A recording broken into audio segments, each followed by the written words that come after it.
பிதா, குமாரன், பரிசுத்த ஆவியானவரின் திரியேக திருநாமம் நாம் ஒவ்வொருவரையும் ஆசீர்வதித்து காப்பதாக. ஆமென். திருத்துவ பண்டிகை எனப்படும் இந்த நாளிலே காணொளி மூலமாக நடைபெறுகிற இந்த ஆராதனையை பார்த்து கொண்டிருக்கிற, கவனித்துக் கொண்டிருக்கிற உங்கள் ஒவ்வொருவரையும் ஆண்டவராகிய இயேசு கிறிஸ்துவின் திரு பெயரினாலே வாழ்த்தி அன்போடு உங்கள் ஒவ்வொருவரையும் வரவேற்றுக் கொள்கிறேன். இந்த நாளில் ஆராதனைக்கு துவக்கமாகவும் கடவுளுடைய திருப்பெயர் மாட்சிமை உண்டாகும் வண்ணமாகவும் 20வது கீர்த்தனை சீர்திரு ஏகவஸ்தே நமோ நமோ என்ற 20வது கீர்த்தனையை நாம் அனைவரும் இணைந்து பாடுவோம். சீர்திரு ஏகவஸ்தே நமோ நமோ, நின் திருவடிக்கு நமஸ்தே நமோ நமோ. சீர்திரு ஏகவஸ்தே நமோ நமோ, நின் திருவடிக்கு நமஸ்தே நமோ நமோ. பார்ப்படைத்தாலும் நாதா பரமசத்திர சாதா, பார்ப்படைத்தாலும் நாதா பரமசத்திர சாதா, நாடுரம் தூய வேதா நமோ நமோ நமோ. சீர்திரு ஏகவஸ்தே நமோ நமோ, நின் திருவடிக்கு நமஸ்தே நமோ நமோ. தந்தை பராபரனே நமோ நமோ, என்னை தாங்கி ஆதரிப்போனே நமோ நமோ. சொந்த குமாரன் தந்தாய் சொல்லரும் நலமீந்தாய், சொந்த குமாரன் தந்தாய் சொல்லரும் நலமீந்தாய், எந்தவை போக்கும் எந்தாய் நமோ நமோ நமோ. சீர்திரு ஏகவஸ்தே நமோ நமோ, நின் திருவடிக்கு நமஸ்தே நமோ நமோ. எங்கள் பவத்தினாசா நமோ நமோ, புது எருசலேம் நகர் ராசா நமோ நமோ. எங்கும் நின் அரசேர எவரும் நின் புகழ் கூற, எங்கும் நின் அரசேர எவரும் நின் புகழ் கூற, துங்கமந்தையில் சேர நமோ நமோ நமோ. சீர்திரு ஏகவஸ்தே நமோ நமோ, நின் திருவடிக்கு நமஸ்தே நமோ நமோ.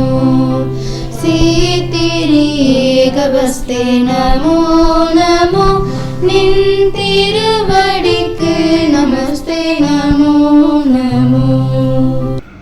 ஜெபம் செய்வோம். எங்களை நேசிக்கிற நல்ல ஆண்டவரே, கிருபையாக கொடுத்த இந்த நாளுக்காக உமக்கு நாங்கள் நன்றி சொல்லுகிறோம். இப்பொழுதும் இந்த சிறிய ஆராதனையை உம்முடைய திரு கரத்திலே நாங்கள் ஒப்படைக்கிறோம். இந்த ஆராதனை துவக்கம் முதல் முடிவு வரை நீர் எங்களோடு இடைப்பட வேண்டுமாய் ஜெபிக்கிறோம். உம்முடைய பிரசன்னம் எங்களோடு தங்க வேண்டுமாய் ஜெபிக்கிறோம்.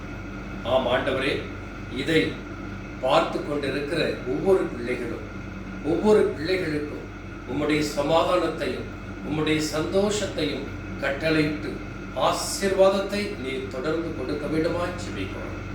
ஆம் ஆண்டவரே, தொடர்ந்து உம்முடைய பாதுகாப்பின் கரம் ஆம் ஆண்டவரை ஒவ்வொரு பிள்ளைகளோடு ஆசீர்வதித்து பாதுகாத்து பராமரிக்க வேண்டுமாய் இயேசு கிறிஸ்துவின் வழியாக இவை எல்லாவற்றையும் கேட்கிறோம் ஜீவனுள்ள பிதாவே. ஆமென். திருத்துவ பண்டிகை எனப்படும் இந்த நாளில் நிருப பகுதியை வாசிக்க கவனமாக கேட்போம். அது அப்போஸ்தலனாகிய பவுல் ரோமருக்கு எழுதிய நிருபம் 11ஆம் அதிகாரம் வசனங்கள் 33 தொடங்கி 36 முடியும். ரோமர் 11 33 36 முடிய உள்ள திருவசனங்கள்.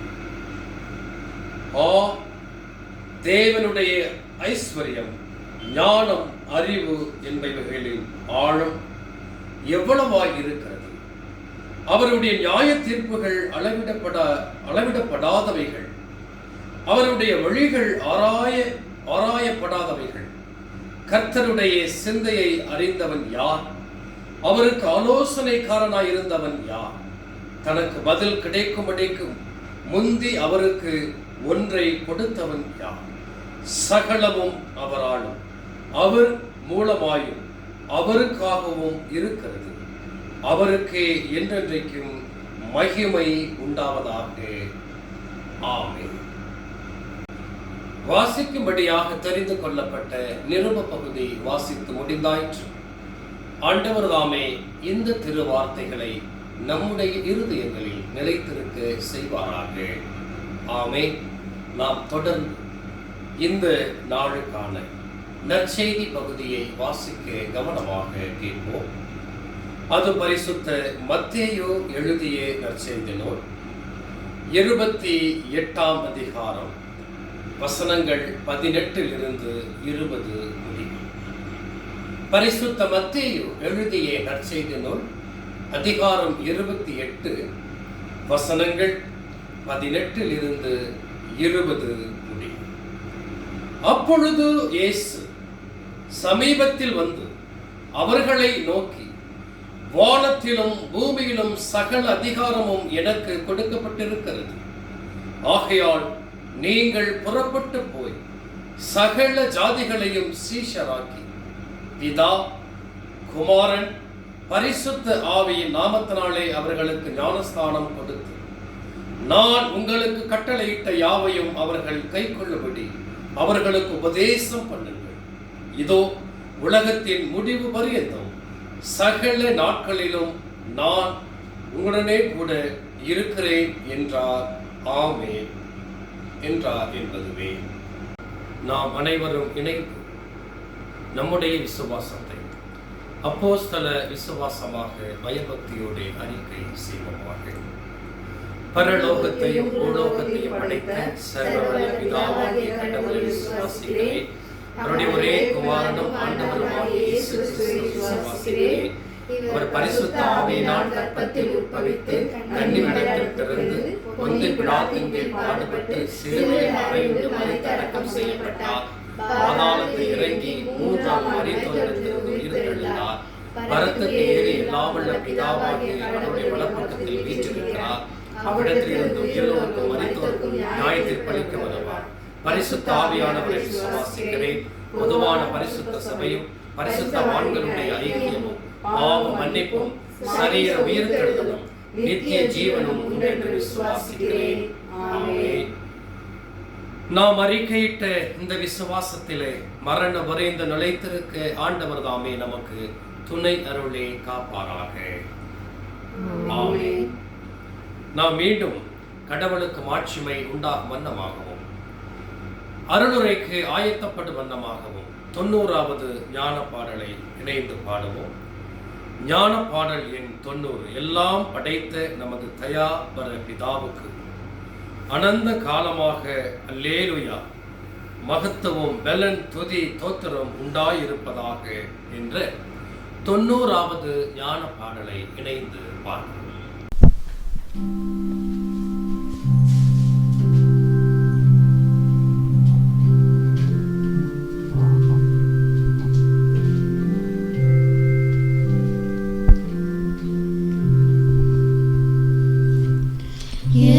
எல்லாம் படைத்த நமது தயாபரனின்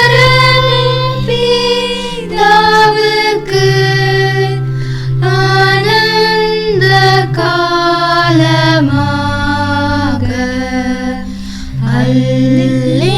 அல்லேலூயா மகத்துவம் பெலந்துதி தோத்திரமும் உண்டாயிருப்பதாக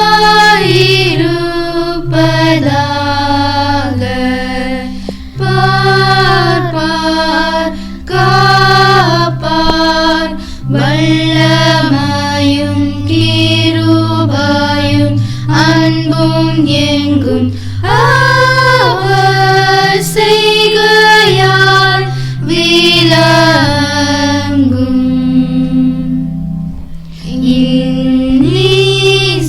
இன்னீசருக்கு மீட்பரும் பரதாவமாம் சுதனுக்கும்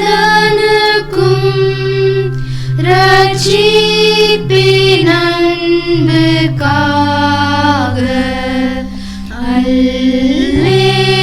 அல்லேலூயா புகழ்ச்சியும் ஆனந்த ராஜ கிரீகமும் உண்டாயிருப்பதாக.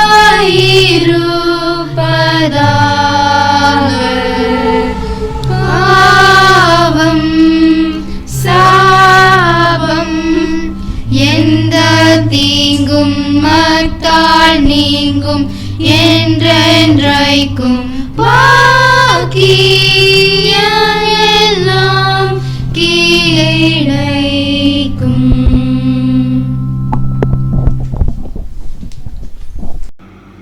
திருத்துவ பண்டிகை இந்த நாளின் அருளுரைக்காக திருச்சபை நமக்கு கொடுத்திருக்கிற திருமறை பகுதியை வாசிக்க கவனமாக கேட்போம். அது ஏசாயா தீர்க்கதரிசியின் புத்தகம் 6ஆம் அதிகாரம் வசனங்கள் 1 தொடங்கி 8 முடியும். ஏசாயா அதிகாரம் 6 வசனங்கள் 1 8 முடியும். உசியா ராஜா மரணமடைந்த வருஷத்தில் ஆண்டவர் உயரமும் உன்னதமுமான சிங்காசனத்தின் மேல் வீற்றிருக்க கண்டேன். அவருடைய வஸ்திர தொங்கலால் தேவாலயம் நிறைந்திருந்தது. செராபின்கள் அவருக்கு மேலாக நின்றார்கள். அவர்களில் ஒவ்வொருவனுக்கும் அவ்வாறு செட்டைகள் இருந்தன. அவனவன் 2 செட்டைகளால் தன் முகத்தை மூடி, 2 செட்டைகளால் தன் கால்களை மூடி, 2 செட்டைகளால் பறந்து ஒருவரை ஒருவர் நோக்கி, சேனைகளின் கர்த்தர் பரிசுத்தர் பரிசுத்தர் பரிசுத்தர், பூமி அனைத்தும் அவருடைய மகிமையால் நிறைந்திருக்கிறது என்று கூப்பிட்டு சொன்னார்கள். கூப்பிடுறவர்களின் சத்தத்தால் வாசல்களின் நிலைகள் அசைந்து ஆலய புகையினால் நிறைந்தது. அப்பொழுது நான், ஐயோ அதமானே, நான் அசுத்த உதடுகள் உள்ள மனுஷன், அசுத்த உதடுகள் உள்ள ஜனங்களின் நடுவில் வாசமாய் இருக்கிறவன், சேனைகளின் கர்த்தராகிய ராஜாவை என் கண்கள் கண்டதே என்றேன். அப்பொழுது சேராபீன்களில் ஒருவன் பலிபீடத்தில் இருந்து தன் கையிலே பிரித்த குரட்டால் ஒரு நெருப்பு திரளை எடுத்து என்னிடத்தில் பறந்து வந்து அதனால் என் வாயை தொட்டு, இதோ இது உன் உதடுகளை தொட்டதினால் உன் அக்கிரமம் நீங்கி உன் பாவம் நிவர்த்தியானது என்றார். பின்பு, யாரை நான் அனுப்புவேன், யார் நமது காரியமாய் போவான் என்று உரைக்கிற ஆண்டவருடைய சத்தத்தை கேட்டேன். அதற்கு நான், இதோ அடியேன் இருக்கிறேன், என்னை அனுப்பும் என்றேன் என்றார் என்பதுவே. ஜெபம் செய்வோம். எங்கள் கண்மலையும் மேற்பெருமாகிய கர்த்தாவே, அடியேன் பேச போகிற என்னுடைய வாயின் வார்த்தைகள் இங்கே அமர்ந்திருக்கிற ஒவ்வொருத்தருடைய இருதயத்தின் சிந்தனைகளும் தியானங்களும் உம்முடைய சமூகத்தில் என்றென்று ஏற்புடையதாய் இருப்பதாக. ஆமென். கிறிஸ்துவுக்குள் எனக்கு அன்பான தேவ ஜனம், திருத்துவ பண்டிகை எனப்படுகிற இந்த நாளை கடவுள் தியானிப்பதற்காக கொடுத்த திருமறை பகுதியை நாம் வாசிக்க கேட்டோம். அதை தியானிப்பதற்கு முன்பதாக திருத்துவத்தை குறித்து ஒரு சில வார்த்தைகளை நான் உங்களுக்கு சொல்ல விரும்புகிறேன். திருத்துவம் என்ற சொல் திருமறையிலே எங்கேயுமே இல்லை. நீங்கள் பைபிளை எவ்வளவு புரட்டி பார்த்தாலும் அதில் திருத்துவம், தி ட்ரினிட்டி என்கிற சொல் எங்கேயும் கண்டுபிடிக்க முடியாது. காரணம், அந்த திருத்துவம் என்கிற சொல் எங்கேயும் இல்லை. ஆனால் திருச்சபை அந்த வார்த்தையை நமக்கு கொடுத்து அதை ஒரு பண்டிகையாக கொண்டாட வேண்டும் என்று நமக்கு கொடுத்திருக்கிறது. நம் அனைவருக்குமே தெரியும், திருத்துவம் என்பது பிதா, குமாரன், பரிசுத்த ஆவி, இவர்கள் மூவரை தான் நாம் திருத்துவம் என்று சொல்லுவோம். திருத்துவம் என்றால் மூன்று, மூவொரு கடவுள். ஆனால் ஆங்காங்கே பல்வேறு இடங்களிலே திருத்துவம் வேறு விதமாக பரவி கிடக்கிறது. முதலாவதாக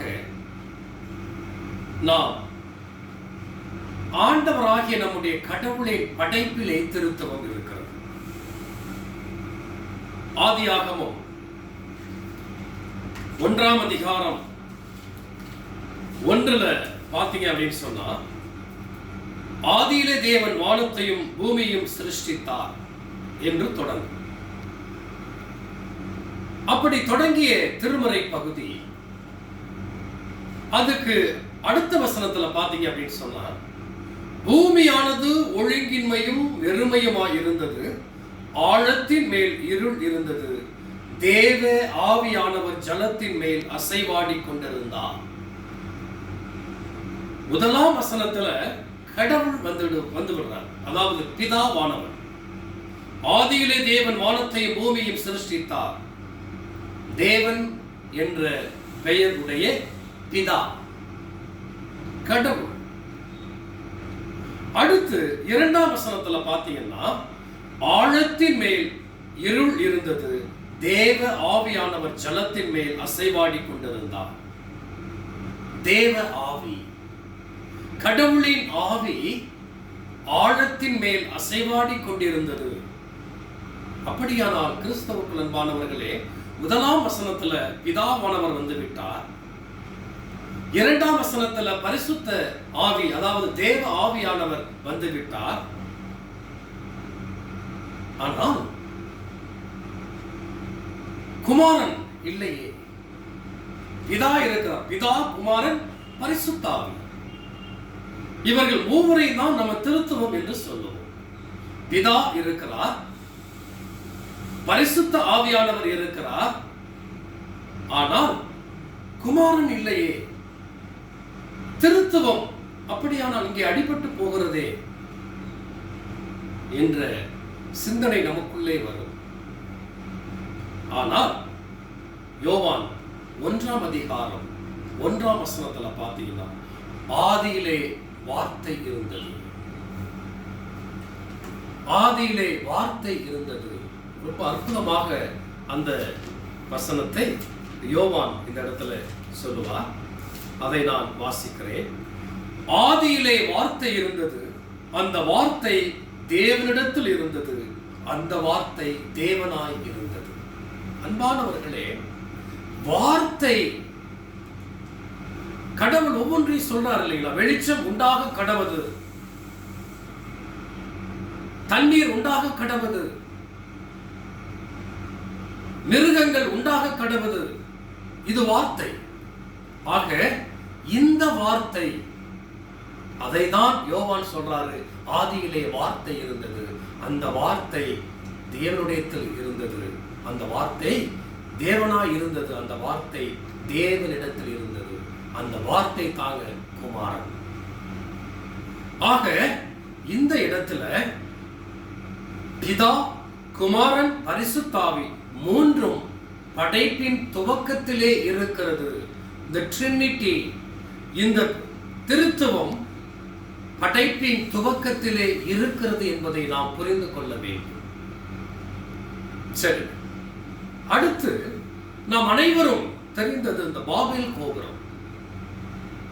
இந்த பாபேல் கோபுரம் என்பது நோவாவின் அந்த காலத்திற்கு பிறகு பூமி எங்கும் ஒரே பாஷையாய் இருந்தது என்று சொல்லி வானளாவிய ஒரு கோபுரத்தை கட்ட வேண்டும் என்று மக்கள் தீர்மானிக்கிறார்கள். அந்த தீர்மானத்தின் பொழுது இது கடவுளுக்கு உகந்ததாக தெரியவில்லை, இது கடவுளுக்கு பிடிக்கவில்லை. உடனே சொல்றாரு, இந்த காரியத்தை தடை செய்ய வேண்டும் என்று கடவுள் தீர்மானிக்கிறார். இதற்கு உறுதுணையாக ஒரு வசனம் இங்கே சொல்லப்படுகிறது. ஆதியாகமம் 11ஆம் அதிகாரம் 6-7 வசனத்தை வாசிக்கிறேன். அப்பொழுது கர்த்தர், இதோ ஜனங்கள் ஒரே கூட்டமாய் இருக்கிறார்கள், அவர்கள் அனைவருக்கும் ஒரே பாஷையும் இருக்கிறது, அவர்கள் இதை செய்ய தொடங்கினார்கள், இப்பொழுதும் நாம் தாங்கள் செய்ய நினைத்தது ஒன்றும் தடைபட மாட்டாது என்று இருக்கிறார்கள். கடவுள் இந்த இடத்துல சொல்றாங்க, ஜனங்கள் எல்லாம் ஒரே கூட்டமா இருக்கிறாங்க, அவர்கள் அனைவரும் ஒரே பாஷையும் இருக்கிறது, அவர்கள் இதை செய்ய தொடங்குகிறார்கள். கடவுளுக்கு எதிரான ஒரு காரியத்தில் இறங்குகிறார்கள். இது கடவுளுக்கு விருப்பம் இல்லை, இதை தடை செய்ய வேண்டும் என்று தீர்மானித்து விட்டார். அப்படி தீர்மானித்த பிறகு அதுக்கு அடுத்த வசனத்துல பாத்தீங்க அப்படின்னு சொன்னா, நாம் இறங்கி போய் ஒருவர் பேசுவதை மற்றொருவர் அறியாதபடிக்கு அங்கே அவர்கள் பாஷையை தாறுமாறாக்குவோம் என்றார். இந்த இடத்துல ஒரு வார்த்தை இங்கே உபயோகப்படுத்தப்படுகிறது, நாம். நாம் இறங்கி போவோம். நாம் என்பது எல்லோருக்குமே தெரியும், இது ஒரு ப்ளூரல், சிங்குலர் கிடையாது. நான் இறங்கி போய் என்று சொல்லவில்லை, நாம் இறங்கி போவோம். ஆங்கில திருமுறையிலே பார்த்தோம் என்று சொன்னால், come let us go down. நாம் இறங்கி போவோம். இங்கே நாம் என்கிற வார்த்தை ஒரு ப்ளூரலாக பன்மை தன்மை உடையதாக இருப்பதனால் இது திருத்துவ கடவுளை குறிப்பதாக இருக்கலாம் என்று விவிலிய அறிஞர்கள் கூறுகிறார்கள். அடுத்து நாம் வாசிக்க கேட்ட ஏசாயா தீர்க்கதரிசியின் புத்தகம் 6ஆம் அதிகாரம் 3ஆம் வசனத்துல, சேனைகளின் கர்த்தர் பரிசுத்தர் பரிசுத்தர் பரிசுத்தர். இங்கே 3 முறை பரிசுத்தர் பரிசுத்தர் பரிசுத்தர் என்று சொல்லப்படுகிறது. ஆகவே இது மூவொரு கடவுளான திருத்துவ கடவுளான பிதா, குமாரன், பரிசுத்த ஆவியை குறிப்பதாக இருக்கலாம். அடுத்து நம்ம பார்ப்போமே என்று சொன்னால்,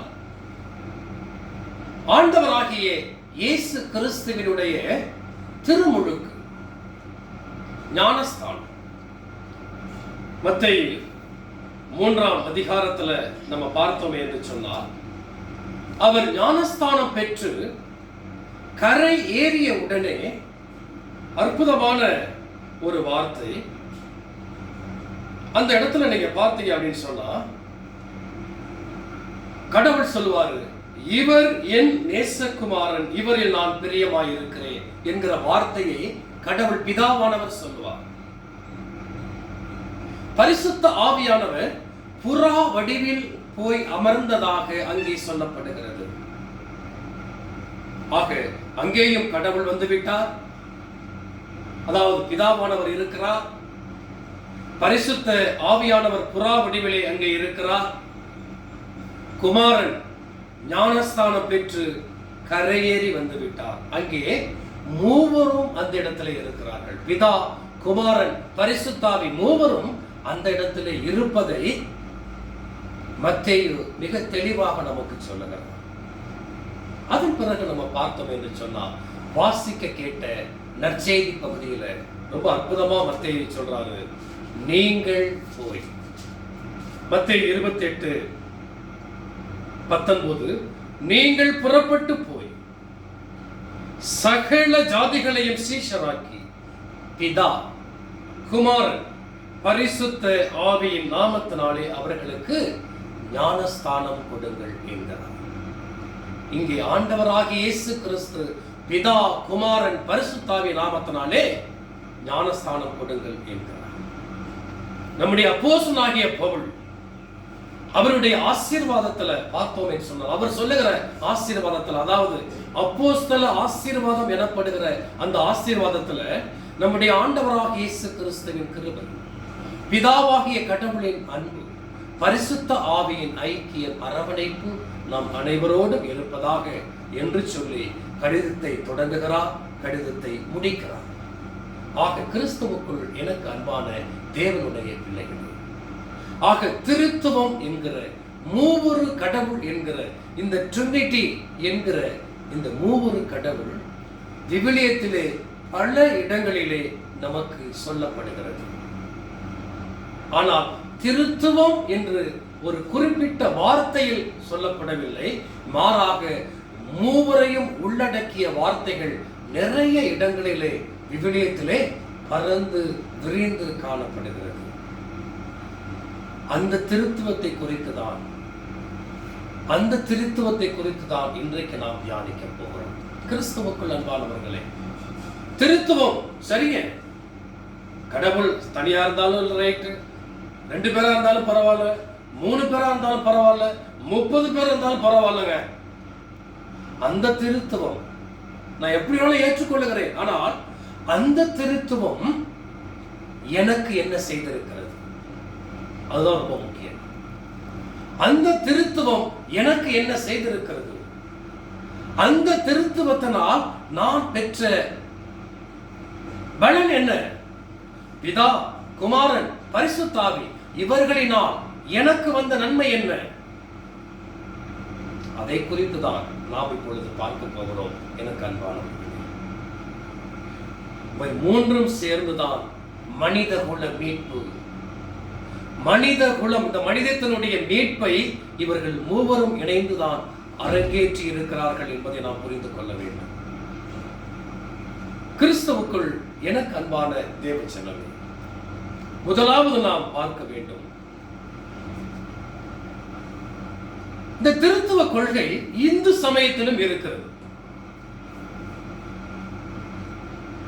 இந்து சமய கடவுள்களான சிவன், பிரம்மன், விஷ்ணு அவர்களும் அதை திருத்துவ கொள்கை என்று ஏற்றுக்கொள்ளுகிறார்கள். ஆனால் அந்த மூவருக்கும் நம்முடைய கடவுளாகிய பிதா, குமாரன், பரிசுத்த ஆவிக்கும் முற்றிலும் முரண்பாடு உண்டு. ஏனென்று சொன்னால், அங்கே காப்பதற்கு, அதாவது படைப்பதற்கு ஒரு கடவுள், அவனுடைய பெயர் பிரம்மன் என்றும், காப்பதற்கு ஒரு கடவுள், அவருடைய பெயர் விஷ்ணு என்றும், அழிப்பதற்கு ஒரு கடவுள், அவருடைய பெயர் சிவன் என்றும் சொல்லப்படுகிறது. அதாவது 3 பேரும் 3 டைரக்ஷன்ல டிராவல் பண்றாங்க. மூவருக்கும் கொள்கை வேறு, ஒருத்தர் காப்பது, ஒருத்தர் அழிப்பது, ஒருத்தர் படைப்பது, மூவருக்கும் கொள்கை வேறு.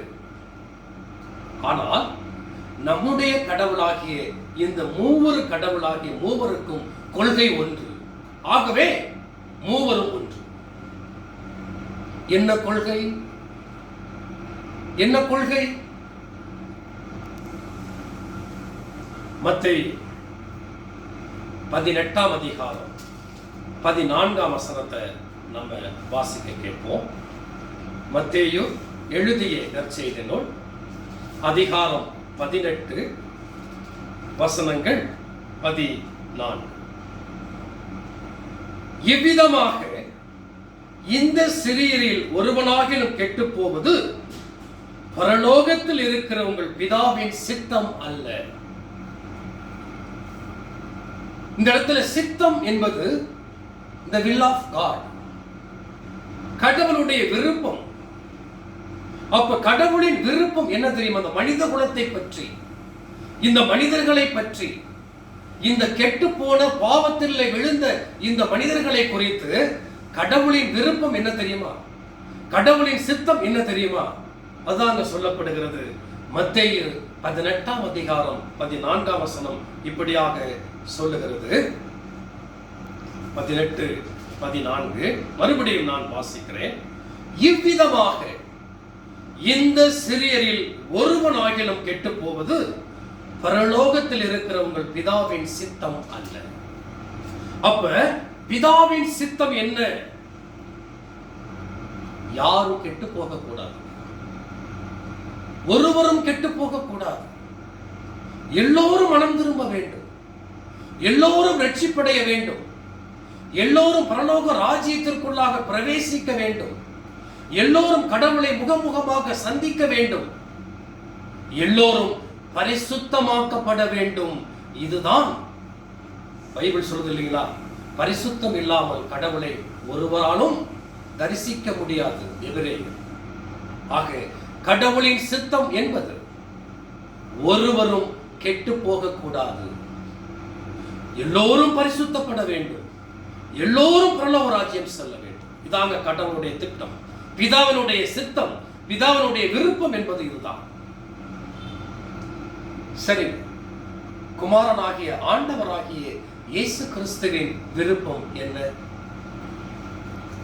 யோவான், பரிசுத்த யோவான் எழுதிய நற்செய்தி நூல் 5ஆம் அதிகாரம் 30வது வசனத்தை நான் வாசிக்கிறேன். நீங்கள் எடுத்தவர்கள் நீங்களும் அதை வாசிக்கலாம்.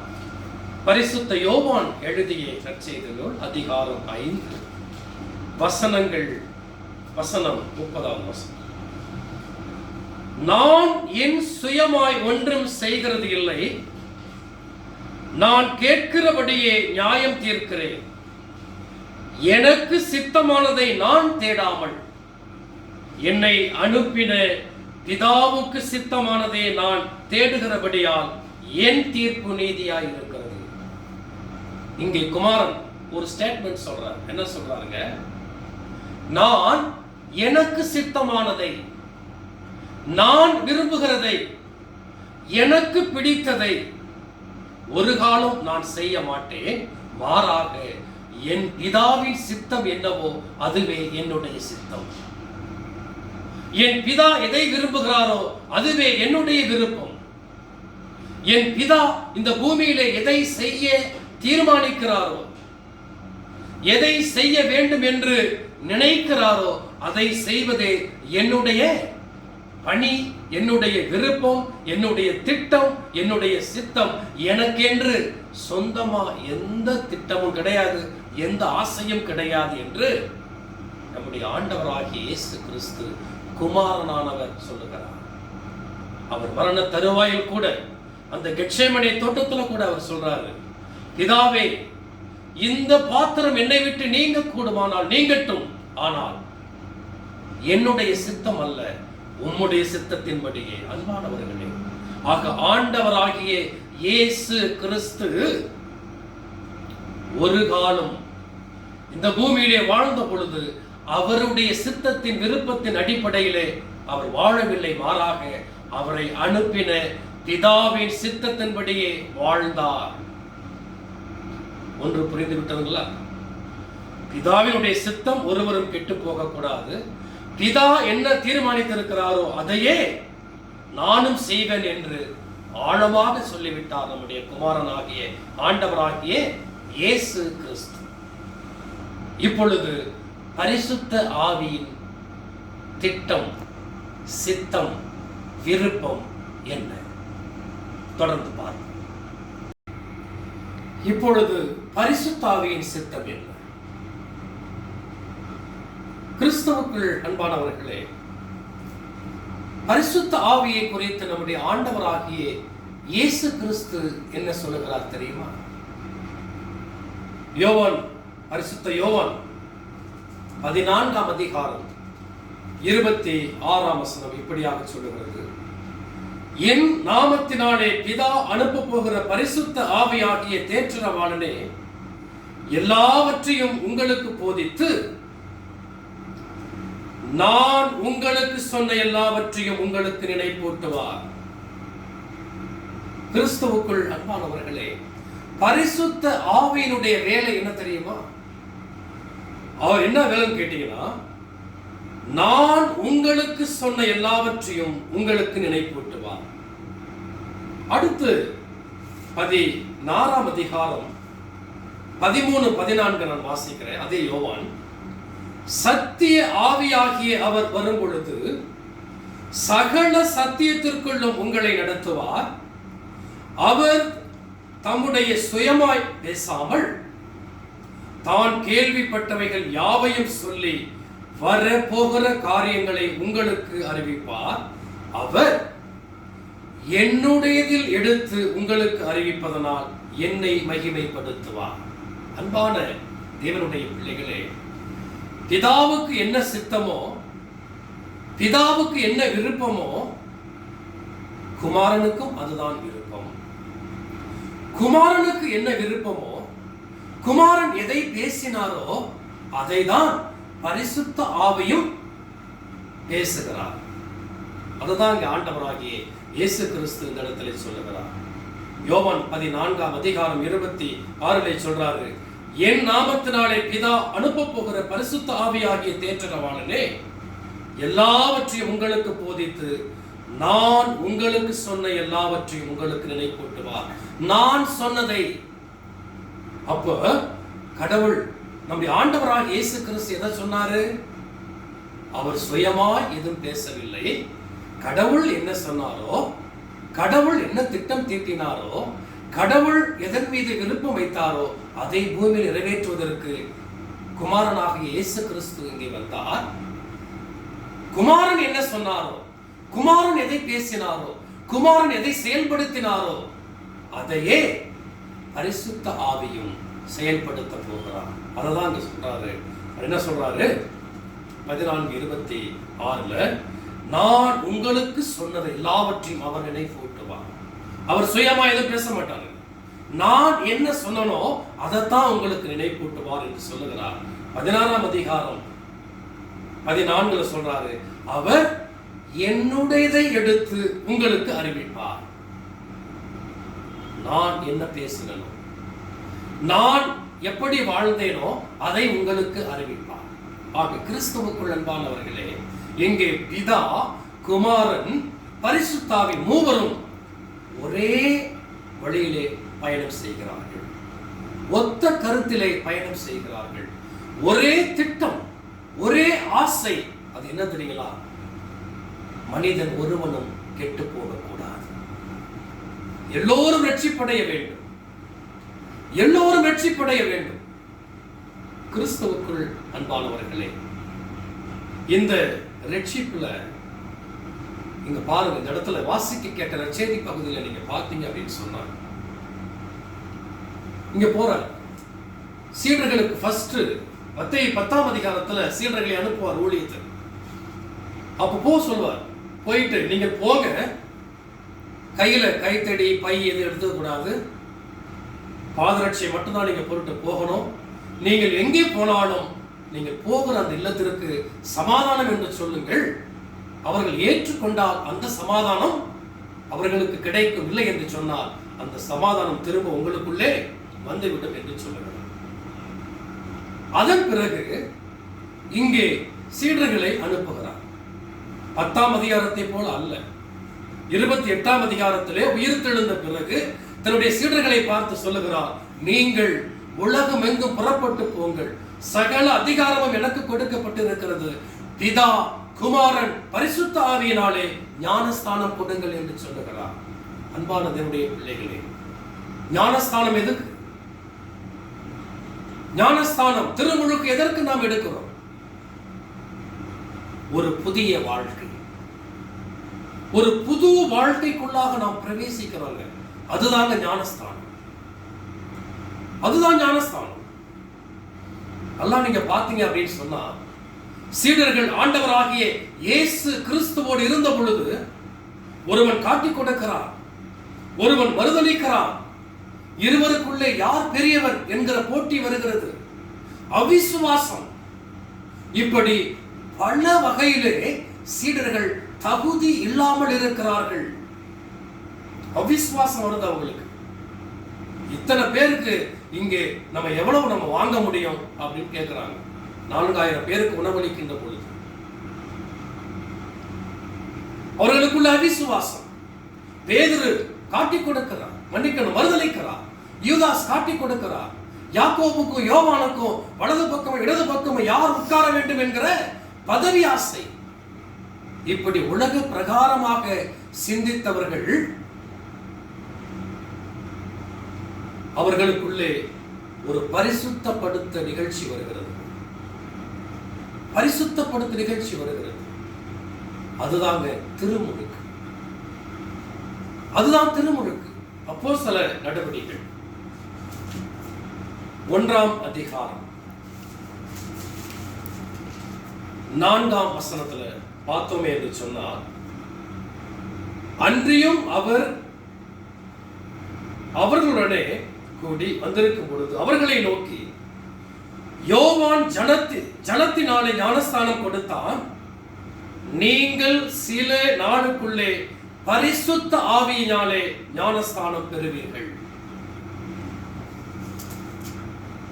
அடுத்து நீங்க பார்த்தீங்கன்னா 2ஆம் அதிகாரம் 3ஆம் வசனத்துல, அல்லாமலும் அக்கினிமயமான நாவுகள் போல பிரிந்திருக்கும் நாவுகள் அவர்களுக்கு காணப்பட்டு அவர்கள் ஒவ்வொருவர் மேலும் வந்து அமர்ந்தது. அப்போஸ்தலர் 1:4 சொல்றாரு, யோவான் ஸ்நானகன் உங்களுக்கு ஜலத்தினால் ஞானஸ்தானம் கொடுத்தான், ஆனால் நான் உங்களுக்கு வேற மாதிரி ஞானஸ்தானம் கொடுப்பேன், பரிசுத்த ஆவியினாலே ஞானஸ்தானம் கொடுப்பேன் என்று சொல்லுகிறார். 2ஆம் அதிகாரம் 3ஆம் வசனத்துல, அக்கினிமயமான நாவுகள் போல பிரிந்திருக்கும் நாவுகள் அவர்களுக்கு காணப்பட்டாக அக்கினியினாலே அந்த இடத்திலே ஞானஸ்தானம் பெறுகிறார்கள். ஆக ஞானஸ்தானம் அப்படிங்கிறது ஒரு புது வாழ்வு, ஒரு புது படைப்பு, ஒரு புதிய வாழ்க்கைக்குள்ளாக நாம் செல்லுகிறோம். இங்கே பாத்தீங்க அப்படின்னு சொன்னா, வாசிக்க கேட்ட அருளுரை பகுதியில ஏசாயாவினுடைய அழைப்பு, ஏசாயாவுடைய அழைப்புல நம்ம பார்த்தோம் என்று சொன்னால், அங்கே ஏசாயா ஞானஸ்தானம் பெறுகிறார். ஏசாயா அந்த இடத்துல ஞானஸ்தானம் பெறுகிறார். ஞானஸ்தானம் பெற்றதுக்கு பிறகுதான் அவர் கர்த்தருடைய ஊழியத்துக்கே அவர் போறாரு. ஏசாயா 6ஆம் அதிகாரம் வாசிக்க கேட்ட அருளுரை பகுதி அதுதான். ஏசாயா 6ஆம் அதிகாரத்துல கடவுளுடைய பிரசன்னம் அந்த ஆலயம் பூரா நிரம்புகிறது. அப்பொழுது 6ஆம் அதிகாரத்துல நம்ம பார்த்தீங்க அப்படின்னு சொன்னா, அவருடைய வஸ்திர தொங்கலால் தேவாலயம் நிறைந்திருந்தது, சேராபீன்கள் அவருக்கு மேலாக நின்றார்கள். சேராபீன்கள் அப்படியே பரிசுத்தமா இருக்கு. சேராபீன்கள் நின்று என்ன பண்றாங்க, சேனைகளின் கர்த்தர் பரிசுத்தர் பரிசுத்தர் பரிசுத்தர் என்று கடவுளை போற்றி புகழுகிறார்கள். ஆனால் ஏசாயாவுக்கு அங்கே ஒரு குற்ற உணர்வு. நான் அசுத்த உதடு உள்ளவன், நான் அசுத்த உதடுகள் உள்ள மக்கள் மத்தியிலே வாழ்ந்து கொண்டிருப்பவன். அந்த இடத்தை பூரா பார்க்கிறான். அந்த இடம் பூரா வஸ்திர தொங்கலினால் பரிசுத்தமாய் காணப்படுகிறது. பரிசுத்தர் பரிசுத்தர் பரிசுத்தர் என்ற துணி கேட்டுக்கொண்டே இருக்கிறது. ஏசாயாவுக்குள்ளே ஒரு குற்ற உணர்வு, இந்த இடம் பரிசுத்தமானது, ஆனால் நான் பரிசுத்தவான் அல்லவே, நான் பரிசுத்தவான் அல்லவே. இந்த இடம் கடவுளின் வஸ்திர தொங்கலால் எவ்வளவு பரிசுத்தமாய் இருக்கிறது, நானோ அசுத்தம் உள்ளவனாய் இருக்கிறேனே என்று ஒரு குற்ற உணர்வோடு பரிதபிக்கிறான் ஏசாயா. அந்த இடத்துலதான் என்ன நடக்குது அப்படின்னு பார்த்தீங்கன்னா, அப்பொழுது சேராபீன்களில் ஒருவன் பலி பீடத்திலிருந்து தன் கையினலை பிடித்த குரட்டால் ஒரு நெருப்பு தரளை எடுத்து என்னிடத்தில் பறந்து வந்து என் நாவை தொட்டான். ஆக அந்த இடத்துல அக்கினியினால் ஞானஸ்தானம் பெறுகிறார் ஏசாயா. கிறிஸ்துவுக்குள் அன்பானவர்களே, ஆக இந்த ஞானஸ்தானம் எதற்கு தெரியுமா? ஒரு புது வாழ்க்கை. ஏசாயா அதுவரைக்கும் அசுத்த உதடு உள்ளவன், அசுத்தமானவர்கள் மத்தியிலே வாசம் செய்கிறவன், இப்பொழுது பரிசுத்தவான். காரணம், அவன் ஞானஸ்தானம் பெற்றுக்கொண்டான், அக்கினியினால் ஞானஸ்தானம் பெற்றுக்கொண்டான். அதுவரைக்கும் சீடர்கள் பதவிக்கு ஆசைப்பட்டவர்கள், கடவுளை மறுதலித்தவர்கள், அவிசுவாசிகள், இப்படி பல்வேறு வகையிலே கடவுளால், ஆண்டவராக இயேசு கிறிஸ்துவினால் கடிந்து கொள்ளப்பட்டவர்கள் இப்பொழுது பரிசுத்த ஆவியினால், அக்கினியினால் ஞானஸ்தானம் பெற்றுக் கொள்ளுகிறார்கள். அந்த ஞானஸ்தானத்தை தான் சொல்றார் சுவாமி, நீங்கள் பிதா குமாரன் பரிசுத்த ஆவி நாமத்தினாலே ஞானஸ்தானம் கொடுங்கள். ஆக ஞானஸ்தானம் என்பது நம்மளை பரிசுத்தப்படுத்துவது, ஒரு புதிய வாழ்க்கைக்குள்ளாக வழிநடத்துவது. பழைய ஆதாம் போன்ற வாழ்க்கை அல்ல, பாவ வாழ்க்கை அல்ல, ஒரு பரிசுத்த வாழ்க்கைக்குள்ளாக நம்மை வழிநடத்துவது இந்த திருத்துவம். இந்த வழிநடத்துவது திருத்துவம். பிதா குமாரன் பரிசுத்த ஆவிய நாமத்தினாலே நாம் ஞானஸ்தானம் பெற்றிருக்கிறோம். இதை கொடுத்தது, இந்த புதிய வாழ்க்கையை கொடுத்தது இந்த திருத்துவம். ஆம் ஆண்டவரே, ஆம் அருமையான பிள்ளைகளே, இந்த திருத்துவம் நம்முடைய வாழ்க்கையை மாற்றி போட்டிருக்கிறது. பழைய வாழ்க்கை ஆதாமின் வாழ்க்கை அல்ல, ஆண்டவராகிய இயேசு கிறிஸ்துவினுடைய வாழ்க்கையை நமக்கு கொடுத்திருக்கிறது. அதுதான் திருத்துவம்.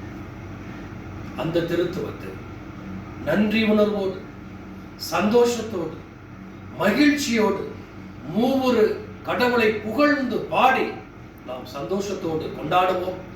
திருத்துவத்தின் நோக்கம் நம்மை பரிசுத்தப்படுத்துவது.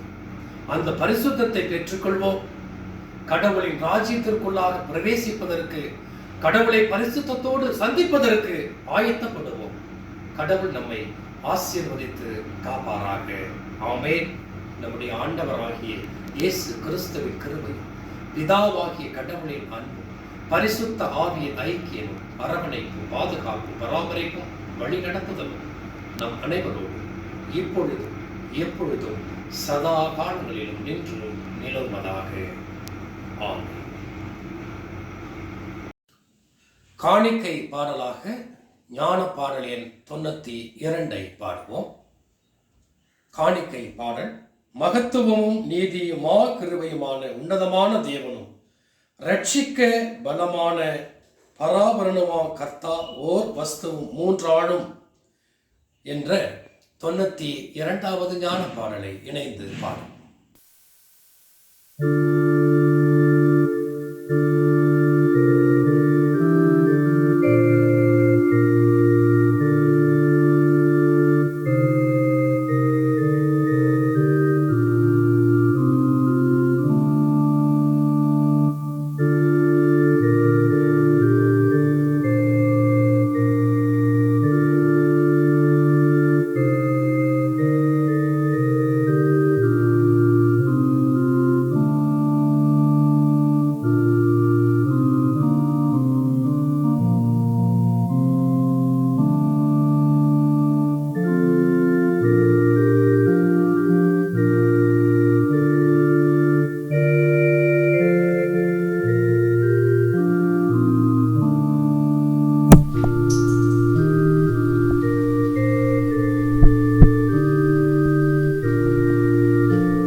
நல்ல ஆண்டவர்.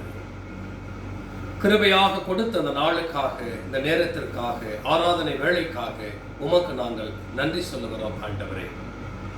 திருத்துவ பண்டிகையை கொண்டாடுகிற நாங்கள், ஆம் ஆண்டவரே, பிதா, குமாரன், பரிசுத்த ஆவி மூவரும் இந்த மனித குல மீட்பிற்கு, விடுதலைக்கு, ஆம் ஆண்டவரே, எப்படி உழைத்திருக்கிறார்கள் என்பதை குறித்து நாங்கள் ஆண்டவரே தியானித்தோம் சுவாமி.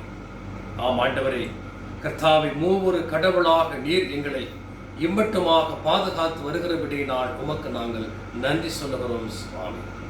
இப்பொழுதும் கூட ஆண்டவரே, ஒவ்வொரு பிள்ளைகளையும் நீர் அனுதினமாக பாதுகாக்கிறேன். உம்முடைய கண்ணின் கருவிழியை போல பாதுகாக்கிறேன். போக்கையும் மரத்தையும் பாதுகாக்கிறேன். உலகமே அச்சுறுத்தலுக்கு உள்ளாகி இருக்கிற இந்த தருணத்திலே ஆண்டவரே, ஆம் ஆண்டவரே, தகுதியில்லாத எங்களை ஒவ்வொரு நாளையும் பார்ப்பதற்கு நீர் தகுதி படைத்திருக்கிறீர், தகுதிப்படுத்தி ஆசீர்வதித்திருக்கிறீர். அதற்காக நன்றி சொல்லுகிறோம் ஆண்டவரே. இப்பொழுதும் கூட கர்த்தாவை, முதலாவது எங்களை விட்டு ஆண்டவரே இந்த கொரோனா நோயின் மூலமாக பிரிந்து சென்ற ஒவ்வொரு பிள்ளைகளுக்காக வருகிறோம். அவர்களின் ஆத்மாவிற்காக வருகிறோம் ஆண்டவரே. உம்மோடு இளைப்பாரி கொண்டிருக்கிறது என்று நாங்கள் முழுமையாக நம்புகிறோம் சுவாமி. இருந்தாலும் அவர்களை பிரிந்து வாடுகிற அந்த குடும்பத்தாருக்கு கர்த்தாவே ஆண்டவரே, நீர் ஆறுதலையும் தேறுதலையும் சமாதானத்தையும் நீர் கொடுத்து ஆசீர்வதிக்க வேண்டுமாய் ஜெபிக்கிறோம். இந்த கொரோனா தொற்றின் மூலமாக மருத்துவமனைகளிலும் இல்லங்களிலும் தனிமைப்படுத்தப்பட்டு கர்த்தாவே, மிகவும் ஆண்டவரே ஏக்கத்தோடு என்னை இந்த படுக்கையை யார் மாற்றி போடுவார் என்று ஆவலோடு ஆண்டவரே, அதே நேரத்திலே நம்பிக்கையை இழந்து ஆண்டவரை காத்திருக்கிற ஒவ்வொரு பிள்ளைகளுக்கும் நீர் ஆண்டவரை போதுமானவராக இருந்து ஒவ்வொரு பிள்ளைகளையும் ஆற்றி தேற்றி ஆண்டவரை நீ சுகப்படுத்தி காக்க வேண்டுமா ஜெபிக்கிறோம் சுவாமி. 38 வருஷ நோயாளி ஆண்டவரை, என்னுடைய படுக்கையை யார் மாற்றி போடுவார் என்று எவ்வளவு நம்பிக்கை இழந்து ஆண்டவரே அந்த பெதஸ்தா குளத்தின் அருகே ஆண்டவரை அவர் படுத்திருந்திருப்பார். அவரை நீர் தேடி சென்று ஆண்டவரை நம்பிக்கையை அவருக்கு கொடுத்து படுக்கையை மாற்றி போட்டீர் ஆண்டவரே. அப்படிப்பட்ட சுகத்தை ஆண்டவரே மருத்துவமனைகளிலும் இல்லங்களிலும் இந்த கொரோனா மூலமாக ஆண்டவரே திகிலோடு ஆண்டவரே கர்த்தாவை நாம் மறுபடியும் பிழைப்போமா என்று ஏக்கத்தோடு படுத்திருக்கிற ஒவ்வொரு பிள்ளைகளிடத்திலும் சென்று ஒவ்வொரு பிள்ளைகளுடைய ஆண்டவரை அந்த படுக்கையை மாற்றி போட வேண்டுமா ஜெபிக்கிறோம். எங்களுடைய குருசேகரத்தை உடைய கரத்தில் ஒப்படைக்கிறோம். எங்களுடைய திருச்சபையை உடைய கரத்தில் ஒப்படைக்கிறோம். எங்களுடைய குருசேகரத்தில் இருக்கிற ஆயர் பெருமக்கள், எங்கள் குருசேகரத்தில் இருக்கிற ஆண்டவரை ஊழியம் செய்கிற பிள்ளைகள், சபை மக்கள், பேராயர் எல்லோரையும் உடைய கரத்தில் ஒப்படைக்கிறோம். ஆசீர்வதியும் ஆண்டவரே. எங்களுடைய திருச்சபையிலே ஆண்டவரே கடந்த நாளிலே எங்களை ஆண்டவரை விட்டு பிரிந்த ரெவரண்ட் மிஸ்ஸஸ் ஜோஸ்பின் மேரி அவர்களுக்காக வருகிறோம். அவர்களை இழந்து வாடுகிற அந்த குடும்பத்தினருக்காக, அவருடைய கணவருக்காக, அவருடைய பிள்ளைகளுக்காக வருகிறோம். நம்முடைய ஆறுதலையும் நம்முடைய சமாதானத்தையும் தந்துள்ள வேண்டுமாய் ஜெபிக்கிறோம். ஆம் ஆண்டவரே, எங்களுடைய திருச்சபையும் எங்களுடைய குருசேகரத்தையும் ஆண்டவரை இதை பார்த்து கொண்டிருக்கிற அந்த காணொளி மூலமாக இந்த ஆராதனையை பார்த்து கவனித்துக் கொண்டிருக்கிற ஒவ்வொரு பிள்ளைகளுக்கும் நீரே சமாதானக்காரனராக இருந்து சுகத்தையும் வெள்ளத்தையும் பாதுகாப்பையும் சமாதானத்தையும் சந்தோஷத்தையும் நிரந்தரமாக கொடுத்து ஒவ்வொரு பிள்ளைகளுக்கும் ஆண்டவர் நீர் ஆசீர்வாதத்தை கொடுத்து ஆசீர்வதிக்க வேண்டுமாய் இயேசு கிறிஸ்துவின் வழியாக விடத்தில் கேட்கிறோம் ஜீவனுள்ள பிதாவே, ஆமென். பரமண்டலங்கள் இருக்கிற எங்கள் பிதாவே, உம்முடைய நாமம் பரிசுத்தப்படுவதாக, உம்முடைய ராஜ்யம் வருவதாக, உம்முடைய சித்தம் பரமண்டலத்திலே செய்யப்படுகிறது போல பூமியிலையும் செய்யப்படுவதாக. அன்றென்று வேண்டிய ஆகாரத்தை நீர் இன்று எங்களுக்கு தந்தரணும். நாங்கள் எங்கள் பிராணிகளுக்கு மன்னிக்கிறது போல நீர் எங்கள் பாவக்கடங்களை எங்களுக்கு மன்னித்தரணும். சோதனைக்குள் பிரவேசிக்க பண்ணாதிரும், தீமையிலிருந்து என்னை ரட்சித்தரணும். ராஜ்யம் வல்லமையும் மகிமையும் என்றென்றைக்கும் உடையவரே. ஆமென். கர்த்தரானவர் உங்களோடு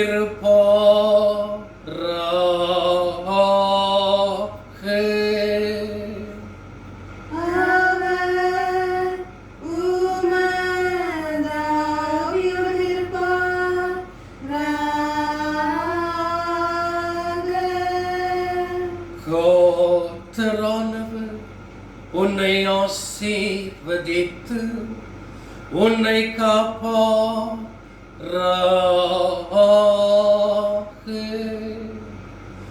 கர்த்தரானவர் தமது திருமுகத்தை உன்மேல் பிரகாசிக்க செய்து உன்னிடம் கிருபையுள்ளவராயிருப்பார்.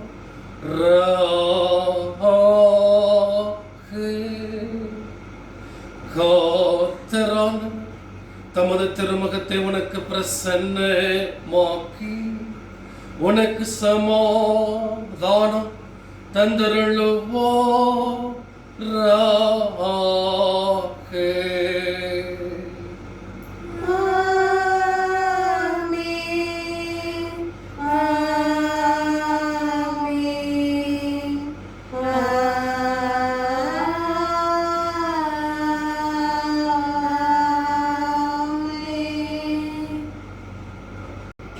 இந்த ஆராதனை நிறைவு பாடலாக 11வது ஞான பாடல்.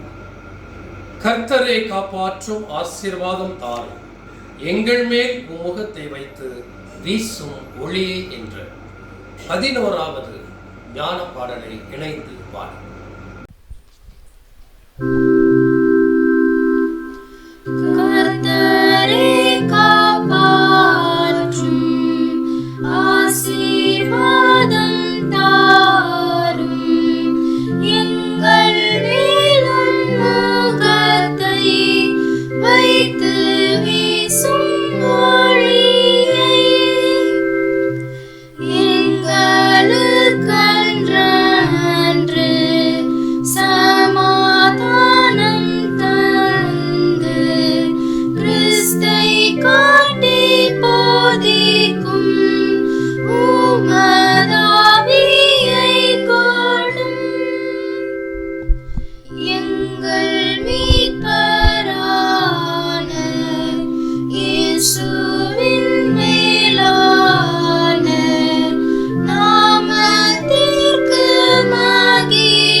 சுவாமியே கிருபையாயிரும், கிறிஸ்துவே கிருபையாயிரும், சுவாமியே கிருபையாயிரும். ஆமென். பராபரனுக்கு தோத்திரம்.